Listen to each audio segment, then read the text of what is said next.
I'm Max Dalton, and in this video I'll show you how to log out of your Roblox account remotely using the Roblox app on an Android device.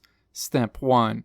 Open the Roblox app on your Android device and then tap More in the menu. Step 2. Tap Settings in the list of options. Step 3. Tap Security in this menu. Step 4. Swipe down to the Where You're Logged In section, where you'll see a list of all of the devices that are currently logged in to your Roblox account.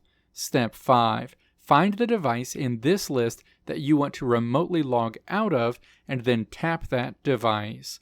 A window opens where you'll see a description of the type of device, the regional location of the device, and the date you were last active in Roblox on that device. Step 6. Tap Log Out of Session.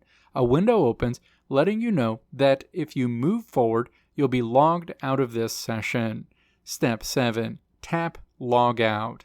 You'll immediately be signed out of Roblox on that specific device.